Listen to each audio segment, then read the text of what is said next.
Lord Ram was standing on the shores of a massive ocean.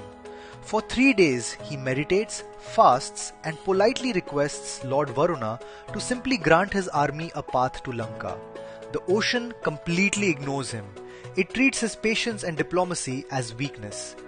It's only when a furious Lord Ram pulls out his bow and strings an arrow capable of drying up the seas that makes Varuna suddenly emerge from the waves, trembling with folded hands. This is where Goswami Tulsidas ji writes that immortal line in the Ramcharitmanas.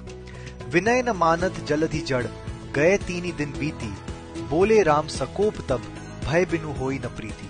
Without fear, there can be no respect, no alliances, and no true peace. For nearly 7 decades after independence, India's leadership completely forgot this foundational rule of statecraft. But post-2014, India has finally stopped pleading.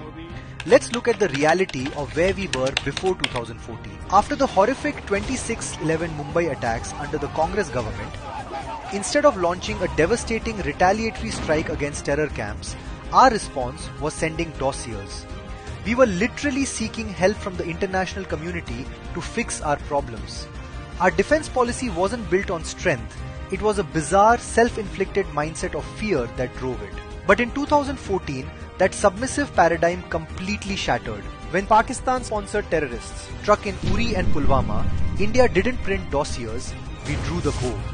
The 2016 surgical strikes and the 2019 Balakot Air Strikes sent a strong message that if you cross our borders, we will hunt you down inside your own territory. This iron resolve was powerfully reaffirmed in 2025 with Operation Sindoor. Following the horrific Pahalgam terror attack, India launched decisive missile and air strikes on terrorist infrastructure deep inside Pakistan and Pakistan-administered territories. Operation Sindoor demonstrated that India would no longer tolerate state-sponsored terrorism. And this fierce political will is backed by a historic deep dive restructuring of India's entire military infrastructure. India's national defense budget exploded from a meager 2.53 lakh crore rupees in 2013 to 14 to a massive 7.85 lakh crore rupees for 2026 to 2027 to aggressively fund frontline military modernization. India has now stopped relying on foreign capital for weapons, and indigenous defense production has now skyrocketed from 46,429 crore rupees in 2014 to 15 to an all-time high of 1.78 lakh crore rupees. From being a desperate buyer, India has transformed into a lethal defense exporter.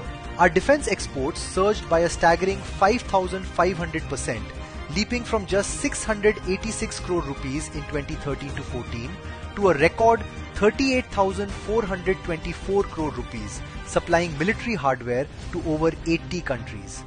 This is the modern materialization of bhay bin hoi na preet.